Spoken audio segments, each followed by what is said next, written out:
Hi, it's me, Laura, and it's story time. Yes, it is. Are you ready? I am. I love reading. Yes, I do. And it's story time. Do we have our ears all the volume turned up? Beep, beep, beep, beep, beep, beep, beep, beep, beep. Bzzzt. We all snuggled in where we can sit down and we've got our minds focused on reading. Yes, we do. I love you. I love you. I love you. Yes. And hugs. Here comes Casey. Come on. Come on. Come on. Come on and say hi. Come on. Come on. Come on. Come on. Get over here. Wait. She's going to say hi. Come on. Get up over here. Oh, here we go. There Casey is. Yay! Casey says hi this morning. You going to give Casey a kiss? In our story, we have a pup. What's the dog's name? It's not Casey, is it? Say no. It's Watch. Okay, sis. I love you too.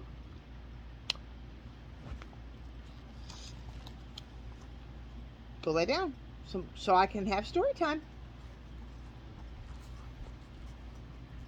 Casey had to come in and say hi. Okay, we're going to have to push my glasses down this morning. Chapter 7. How do we do a 7? A 5. And 2 more. That's 7. And in Roman numerals, what does it look like? A V. With 1, 2 after it. A V with 1 and another 1. That's 7. 5, 5, and then they're adding 2. 6, 7. Yeah. A big meal with little onions. Onions. The next morning, Jessie and Henry talked about the queer noise, the very odd noise. They did not tell Violet and Benny. What do you think it was? Asked Jessie. Do you think it was a rabbit? I don't know, said Henry, but I think someone was in the woods. I am glad we weren't hurt. Someone must have stepped on a stick and made it crack. What shall we do? Asked Jessie. Nothing, said Henry. Watch is a good watchdog.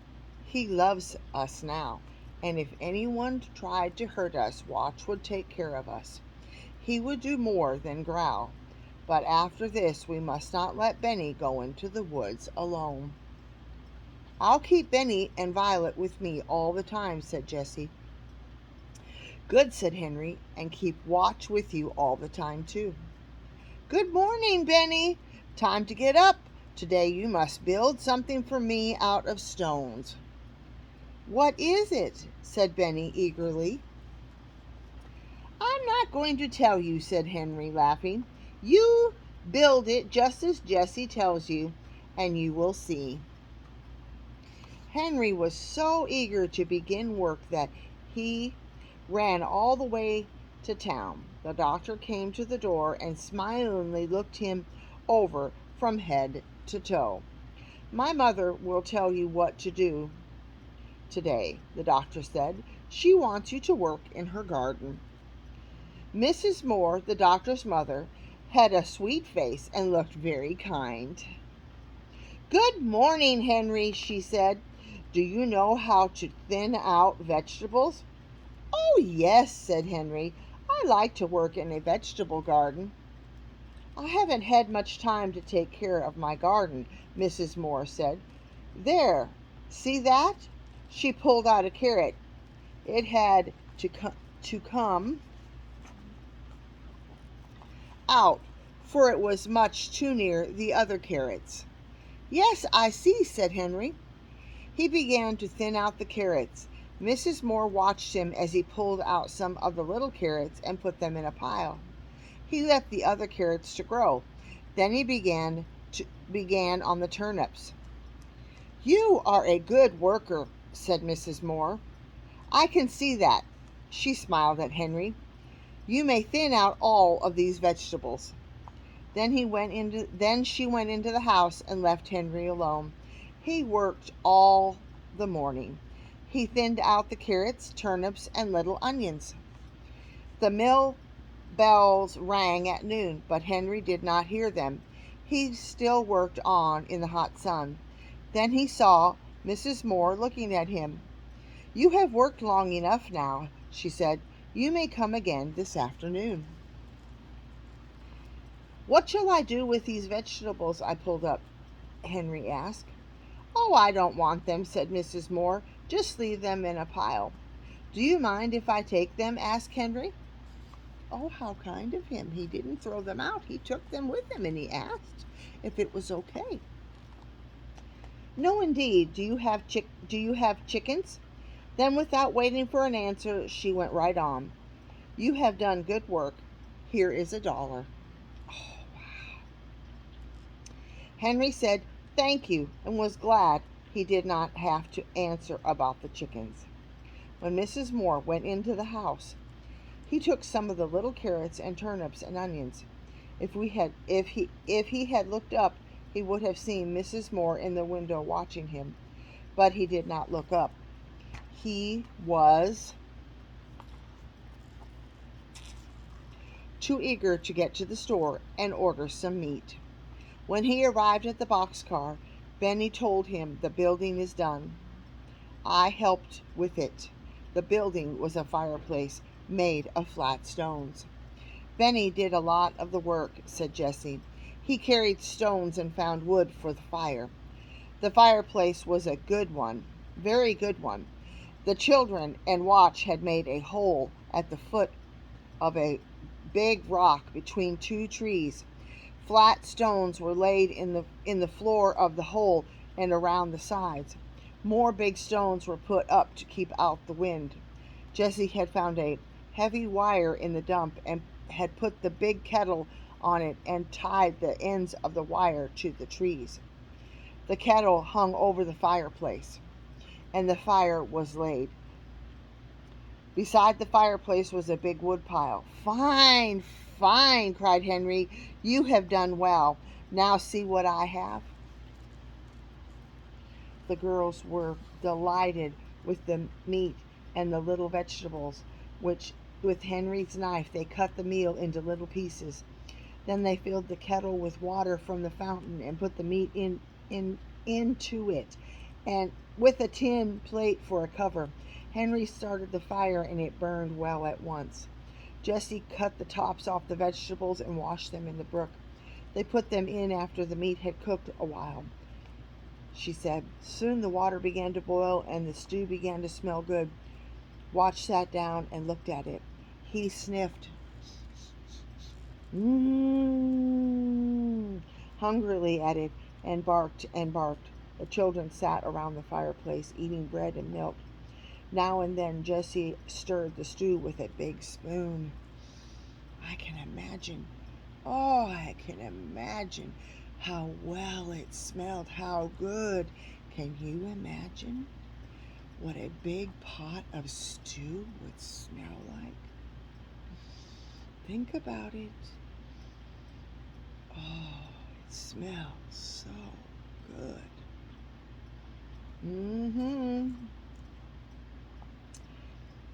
It will make a good meal, said Henry. Keep it boiling and do not leave it. When I come home tonight, I'll bring you some salt. And whatever you don't get on fire. Violet pointed to the pitcher and teapot that he had filled with water. That's to put on, Benny. or watch if he should get on fire," she said. Henry laughed and went happily on his way. He wished he could stay and smell the stew boiling, but he thought he ought to work, so he went back to Dr. Moore's house. He was very happy when Dr. Moore said, "Do you want to clean up this garage?" The garage was not in very good order. Dr. Moore laughed when he saw Henry look around for a broom. "I must go now," said Dr. Moore. You just clean this place up." Henry began at once. He opened all the boxes. On the biggest box he painted the word tools with a long-handled brush and a can of paint he had found. On another box he painted nails. Then he picked over the things and put the tools in the tool box and the nails in the nail box. What a good idea of organization! This was fun for Henry because he liked to get things in order. You know what? It's important to have things in order. Are things in order in your bedroom? Mm-hmm. Do you put your toys up in the right box or in the right area? Having things in order is always important. Henry found a lot of nails that were bent and covered with rust. He put them in his pocket. "I'll ask the doctor for these bent nails," he said to himself. "They are no good to him, but they are fine for me. I can use every old nail I get." Then he washed the floor and washed his paintbrush. When Dr. Moore came home, he found Henry putting brushes, paint cans, and other things on the shelf. My," he cried. He looked at the garage and laughed and laughed. He laughed until his mother came out to see what he was laughing at. "Look, Mother," he said, "look at all those tools. Look at the shelf. Look at my hammers."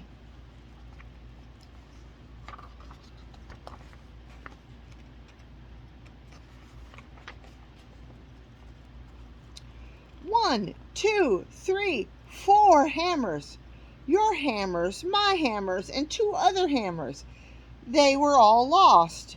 Can you use a hammer, Henry?" "Yes, indeed," I cried. "I can," cried Henry. "Take one," said Mr. Moore. "You found them all." "Oh, thank you," said Henry. He showed the doctor the bent nails and was told that he could have those too. He could hardly wait to start home because he was so eager to show Benny and his sisters his new hammer and nails. "Tomorrow will be Sunday," said Dr. Moore. "Will you come again the next day?" "Oh, yes," replied Henry, who had lost all track of the days. "The cherries must be picked," said the doctor. He looked at Henry in a queer way, in an odd way. "We could use any number of cherry pickers if they were all as careful as you." "Could you?" asked Henry eagerly. "Well, I'll come." So the three said goodbye, said Henry, started for home. He had another $1, a pocket full of old nails, a hammer, and the pile of vegetables that he had left at noon. On the way home, he bought some salt. When he arrived at the boxcar, he began to smell a delicious smell. Oh, can you imagine? That stew has been on all afternoon. Oh, I bet it smells good and I'm getting hungry. Are you getting hungry? Oh, the smell of that stew is so good. "Onions!" he shouted, running up to the kettle. "I do like the smell of onions." "I like the turnips best," said Violet. Jessie took off the cover carefully and stirred in the salt, and Henry sniffed the brown stew. It was boiling and boiling. "A ladle of all things," cried Henry. "Where did you get it?" "A ladle, a big spoon." bet Mommy has a ladle that she can show you what a ladle is. I found a tin cup in the dump, said Jessie. We used a long stick for a handle and tied it to the cup with a piece of wire. It makes a fine ladle. She ladled out the stew into plates and bowls and put a spoon in each one. "Oh, oh," said Benny, "I am so hungry. I must eat my supper." The meat was well cooked, and the vegetables were delicious.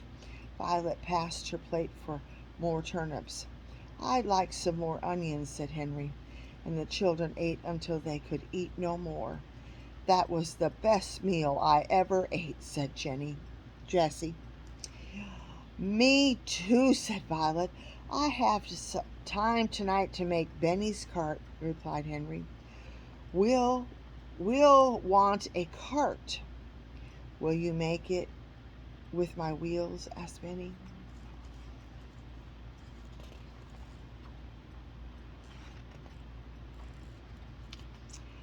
"Yes, with your wheels," answered Henry, "but you must cart stones in it when I get it done." "Yes," said Benny, "I will cart stones or rocks or anything. Tomorrow will be Sunday, and I can stay at home." Henry went on. "Do you think it's all right, Jessie, to build this dam for a swimming pool on Sunday?" "Yes, I do," said Jessie. "We are making the swimming pool so that we can keep clean." Henry began happily to hammer out the bent nails with his new hammer. Soon he had some good nails. "You and I will go and find some boards," he said. "Come on." Soon the boys came back with some boards from the dump. He sat down and began to make the cart. He could not see very well because it was getting dark, and there was no moon. But at last the cart was done, and he gave it to Benny. "Thank you," said Benny politely. That is nice to say. It's always good to say thank you. After his sisters had admired the cart, Benny pulled it around for fun. Then Henry put it in the boxcar for the night. Henry said to Jessie, "I hope we do not hear the queer or odd noise tonight." "I hope not too," said Jessie. Then she laughed. "Look at Benny," he said. "He has gone to sleep with his hands on his cart." Henry laughed too, but he laughed at himself because he was going to sleep with his new hammer under his pillow. Well, that's the end of chapter 7. Thank you for joining me in story time of the Boxcar Children. I really appreciate you spending time with me. I love you. Yes, I do. Hugs and kisses. Have a wonderful day. Or maybe it's in the evening when you're getting to watch story time. But whatever time it is, have a good time. And remember, it's always good to have things in order. Make sure your room is clean and nice and tidy and in order, and that you're helping Mom. Have a good day and helping Dad. Remember, it's always good to be kind to everyone. Talk to you soon. Hugs and kisses. I love you.